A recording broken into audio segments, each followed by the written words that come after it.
They won't say it to your face, but the world thinks you're done, that if you did not make it by 30, you probably never will. They call it realism, but it's quiet condemnation. And the worst part, you started to believe it. You watch people younger than you rise, go viral, get rich, get seen. And somewhere deep inside, you wonder if you have missed your moment entirely. You do not say it out loud, but it echoes every time you open Instagram. Every time someone asks, "So, what are you up to these days?" There is a kind of shame that does not scream. It just lives inside you. A soft voice that says, "I should have figured it out by now." But what if I told you? You are not late. You were just lied to. What if you have spent the last decade not failing, but forging? Because the truth no one tells you is this: the fire that burns hottest takes the longest to ignite. Early success looks shiny, but it's often hollow. You have been busy learning what no book can teach: resilience, depth, pattern recognition, silence. The world worships youth because it's loud, but it's the late bloomers who change everything, quietly, deliberately, permanently. You are not behind, you are becoming. Because after 40, you stop chasing praise, and you start building legacy. And maybe, just maybe, this delay was protection. You were not meant to rise when your ego was still fragile. You were meant to rise when your roots were deep. The world measures you by clocks, but clocks do not measure awareness. So, if you have ever looked in the mirror and felt that burning question, why does it feel like something inside me is still waiting?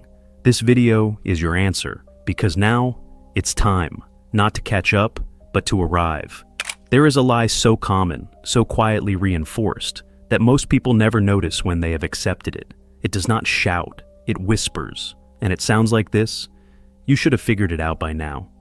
You are too old to start over. That ship has sailed. You hear it in family dinners, in casual conversations, in the way someone says, "He is still chasing that," as if ambition had an expiration date. No one ever says it directly, but it is written everywhere, in Hollywood, in job applications, in the tech industry's obsession with 20-year-old billionaires. The message is simple: if you have not succeeded by 30, you are already late. And if you are over 40 and still evolving, still dreaming, still trying, the world does not see that as strength. It sees it as failure dressed in delusion. But let's pause. Who taught us that life peaks in our youth? Who decided that your best ideas, your sharpest insights, and your most impactful years had to happen before the age when your brain even fully matures? It's fiction, sold as fact, and we bought it. Because we were young, and when you are young, you believe speed equals success. You believe hype means greatness. You believe the spotlight must be earned fast, or it won't be earned at all. And so, we sprinted, not to build something real, but to catch up with everyone else's timeline. That sprint was not success. It was fear. Fear of being left behind. Fear of being the only one still unsure, still invisible, still building. But here's the truth that burns through the lie. You did not fail, you were misled. The real danger was not in moving slowly. It was in thinking that speed was the measure of worth, and that belief did not start with you. It was programmed into you, one repetition at a time. Napoleon Hill called this the law of cosmic habit force, the idea that any thought, if repeated long enough, becomes internal law. It becomes your autopilot, the voice in your head saying, "It's too late." That's not your intuition. That's not realism. That's residue, leftover programming installed by a culture that confuses youth with value. But let's look closer. What does youth actually bring?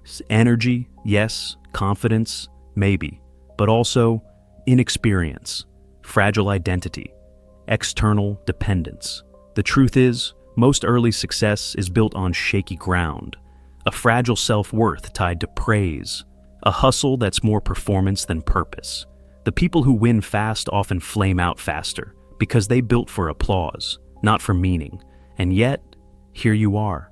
Maybe slower, maybe doubting, but still here, still asking, is it really over? Or is there still something in me worth building? The answer is yes. But to get there, you have to destroy the timeline you were handed. You have to realize, you are not running late. You are just no longer following someone else's schedule. And that is freedom. Because once you reject the lie, you reclaim the truth. that some of the most powerful lives do not begin at 20. They begin at 47, or 58, or 63, not in a dorm room, but in a quiet evening when you finally say, "I'm not done yet. In fact, I'm just getting started." And from that moment on, everything changes. So, let's destroy the lie fully. If youth was the peak, then why do so many people crash right after reaching it? Because when your success comes before your identity, you end up building a life that doesn't actually belong to you. You perform, you please, you run fast, but you don't know where you're going. And when the applause fades, so do you. That's not power, that's performance anxiety on a pedestal. But late bloomers, they've already tasted silence. They've already survived invisibility. They don't build for attention. They build for depth. The world doesn't recognize late bloomers because their power is quiet at first. But when you look closely, they carry something others don't. Pattern recognition. After 40, you start seeing what's real. You've made enough mistakes to connect the dots faster. You've learned how to read people, read situations, read energy. Resilience. Youth breaks when, rejected. You've been rejected before and still came back. That's not a weakness, that's calloused courage. Less ego, more clarity. You no longer need to prove, you just want to build. Your clarity doesn't come from ambition, it comes from refinement. Carl Jung called it individuation, the process of becoming your true self. And here's the part nobody tells you. Individuation rarely happens in your 20s, because in your 20s, you're still wearing masks handed to you by society. It's only in the second half of life, when the mask starts to crack, that your real self begins to emerge. When youth burns out, awareness ignites. And from that fire, something terrifying and sacred is born. Authenticity. Success without suffering creates arrogance. Success after failure creates humility. One builds entitlement. The other builds endurance. Immature success is obsessed with being seen. Earned wisdom is obsessed with substance. And in a world drowning in surface-level success, the person who moves in silence, but builds something real, that person becomes unshakable. Colonel Sanders was 65 when he founded KFC. He had failed in business, law, sales, even as a gas station operator. But when most would have resigned, he started over. Not with energy, but with vision. Vera Wang didn't design her first dress until she was 40. She had been a skater, a journalist, an editor. Only after exploring multiple lives did she find her real one. Today, she's a global icon. Lesson. They didn't bloom late. They bloomed after they were ready. You remember Antonio, the plumber who was fired at 48. In the competitor's version, he just reprograms his mind and becomes successful. But in reality, here's what really happened. Antonio had been everyone's backup plan for years. Always available, always polite, always overlooked. He wasn't fired because he was old. He was fired because he was forgettable. Until one morning, after weeks of depression, he looked in the mirror and whispered a new question. If I wasn't scared, how would I present myself today? That day, he stopped calling himself a plumber. He rebranded as a leak prevention strategist, not fixing problems, but preventing them. He raised his prices, changed his appearance, started publishing short tips on water damage online. At first, no one noticed, but 6 months later, his inbox was full. Today, Antonio runs a team, but more importantly, he runs his story. He's not who he was before. He's not bitter, not loud, not flashy. He's calm, sharp, unapologetically late. And that's what makes him dangerous. Because the world expects the loud ones, the young ones, the fast ones. They never expect the man who was silent, and then decided to rise. So here's what you must remember. The late bloomer is not behind. He's forging depth the world doesn't see, until it's too powerful to ignore. And when he finally moves, he doesn't sprint, he walks. And every step he takes shakes the ground beneath him. Real transformation doesn't happen when the world is watching. It happens in silence, when there's no applause, no recognition, no feedback loop. It's invisible. But it's the most powerful shift you'll ever make. Because the war you're fighting now, isn't out there. It's in here. Your mind isn't your enemy, but it obeys your worst voice unless you train it otherwise. Most people think the struggle is external, money, time, opportunity. But the real enemy? The daily script you repeat without noticing. I'm too old for that. That's not realistic anymore. Maybe if I'd started sooner, they sound harmless, they sound mature, but they're weapons, and they're aimed at your own potential. Every word you say to yourself becomes a command, and your subconscious doesn't question commands. It doesn't care about age, it doesn't evaluate the truth. It just listens and obeys. That's why so many people live the same year 40 times and call it a life, because the programming hasn't changed. Napoleon Hill, in Think and Grow Rich, introduced one of the most powerful and misunderstood ideas in personal growth, autosuggestion. He wrote, "Any idea, plan, or purpose may be placed in the mind through repetition of thought." Translation: if you feed your mind the same message enough times, it accepts it as law. Most people have been practicing autosuggestion their entire life, but not with affirmations, with self-sabotage. They've rehearsed their limitations so often that they've turned them into a personality. I'm just not good with money. I've always struggled with confidence. I'm not a risk taker. Number, you just practice that identity longer than you practice the one you actually want. At first, your new thoughts will feel fake. They're supposed to. You'll say, "I am ready, I am wise, I am capable." And a voice will respond, "Yeah, right." But here's the truth. Feeling fake is the first sign you're saying something new. It's not delusion, it's unfamiliarity. You're not lying, you're leading, you're not pretending, you're rehearsing. Every powerful identity begins with practice. Every powerful belief begins with resistance. Old script, "I'm too late. No one will take me seriously. There's no time left." New script, "I'm not late. I'm precisely on time. My scars are experience. My delays are depth. I'm not behind. I'm prepared." You don't need to believe it fully at first. You just need to say it daily, deliberately, even if your voice shakes, because eventually, the old self gets tired, it stops arguing, and that's when the new self starts to take over. The old you won't die dramatically. There won't be fireworks. No one will throw a party. It'll happen slowly, quietly, one decision at a time. One morning where you get up even though you feel defeated. One no to the old comfort. One yes to the unfamiliar discomfort that feels like growth. And then one day, without realizing it, you'll notice the silence inside you sounds different. It doesn't mock you anymore. It mirrors you. It doesn't pull you back. It prepares you forward. That's when you'll know the shift has begun. Not because the world changed, but because you stopped obeying the version of yourself that never believed in you. And from there, there's no going back. You can't evolve surrounded by decay. That's not a metaphor. It's a law. You can read all the books, reprogram your self-talk, visualize your rebirth every morning. But if you go back to a room full of voices that speak in limitation, fear, and resignation, you will sink. Not because you're weak, but because environment always wins over willpower. Toxic environments rarely look toxic. They look like comfort, like old friends, like familiar routines. You laugh together. But listen carefully to what's being said. At our age, you can't expect that anymore. It's too risky to start something now. Be realistic. These aren't opinions, they're viruses, spoken softly enough that you don't notice, until they've taken root in your identity. You don't become toxic overnight. You absorb it, one quiet phrase at a time. Now, let's be clear. You don't need to cut everyone off. You don't need to go live in the woods, but you do need to become a gatekeeper, not of your time, of your energy, because the conversations you tolerate become the code your subconscious runs on.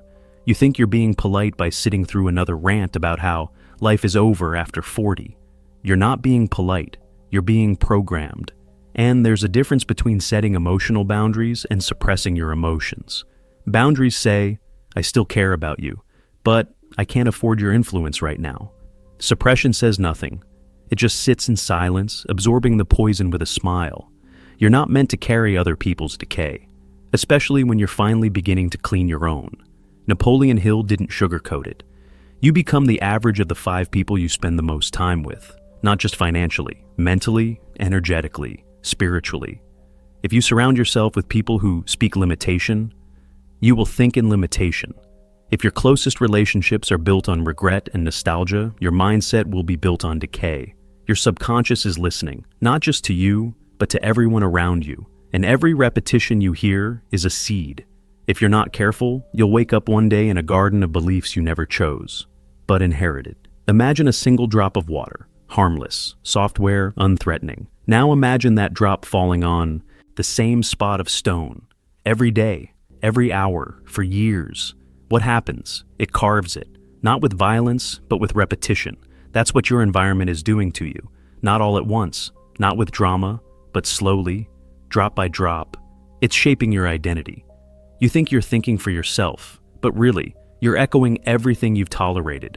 If you want to change your life, you have to change what you allow.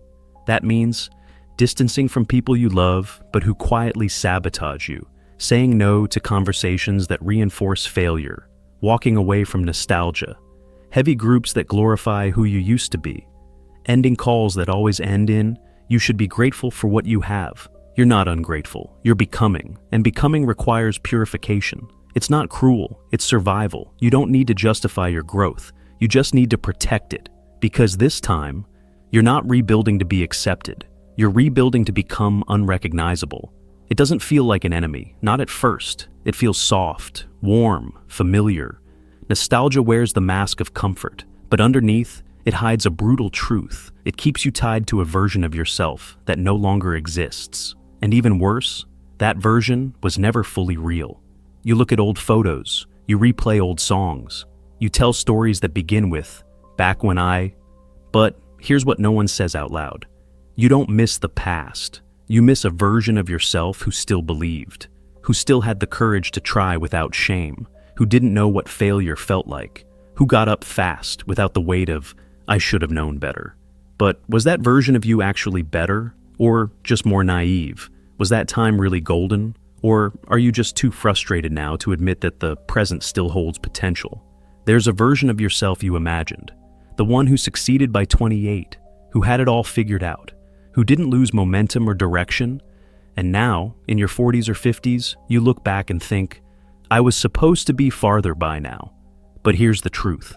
That version never existed. He was a mirage, based on other people's timelines. You didn't fail. You outgrew the story you were given. And now, it's time to release that ghost. Because as long as you cling to what you could have been, you'll sabotage what you're still capable of becoming. Carl Jung called it the death of the persona, the mask we wear to fit in, to be praised, to survive early life. And the painful part? That mask worked. It got you here. But it won't get you to where you're going. True growth requires grief, not just for the time you lost, but for the person you were and can no longer afford to be. Letting go of him isn't betrayal, it's reinvention. It's easy to worship who you were. It's harder to surrender to who you're becoming. But ask yourself honestly, is that past version helping you build? Or is it quietly destroying your ability to evolve? Because if what you were doesn't help you build, then it's destroying you.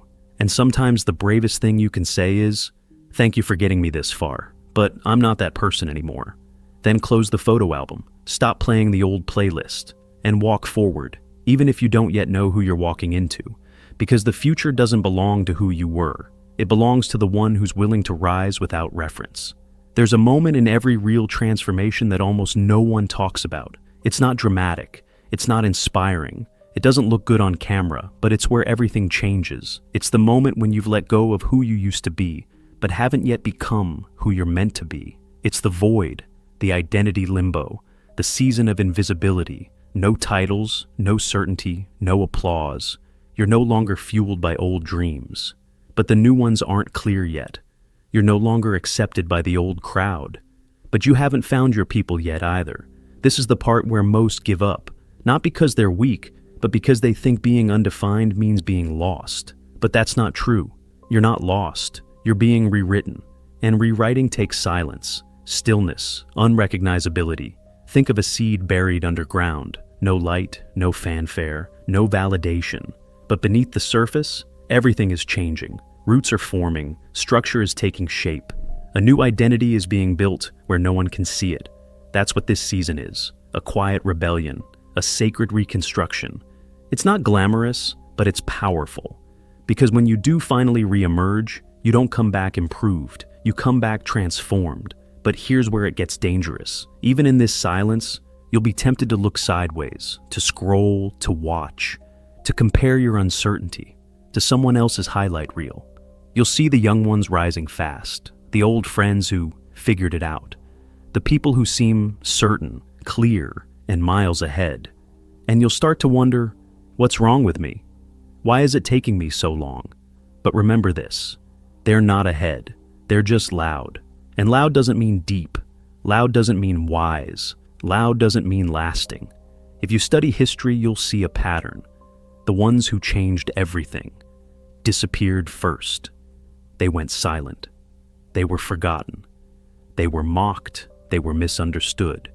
Then they returned, different, clear, untouchable. They didn't come back as versions of who they were. They came back unrecognizable, and so will you. But only if you endure the silence, only if you survive the part of your story that has no applause. So, if you're in this space right now, this confusing, quiet, lonely middle, don't rush it, don't escape it, don't numb it, because this isn't a breakdown. It's a remodel, and the you that's emerging, he won't need to announce himself. He'll walk into rooms that once ignored him and change the entire temperature without saying a word. The world is moving fast, but it's not going deeper. We're drowning in noise, content everywhere, opinions from everyone, success measured by followers, not by foundation. It's a world obsessed with speed, but starving for substance. Everyone's building, but no one's asking, build what and why? And that's exactly why the world needs late bloomers, not just to succeed, but to recalibrate the culture. Late bloomers don't move for validation, they move for vision. They've already experienced failure. They've already walked through silence. They're not afraid of discomfort. They're not shaken by setbacks, because they've lived through worse. Their fire doesn't scream, it simmers. It's not a flame of ambition, it's the quiet burn of conviction. And conviction builds what noise never can, things that last. We're entering an era where charisma isn't enough, where style without substance collapses quickly, where speed without structure becomes a trap. What the world is starting to crave is wisdom, not just ideas, insight, not just motivation, maturity. And that's the domain of the late bloomer, because wisdom isn't taught, it's earned through silence, reflection, reinvention, and resistance.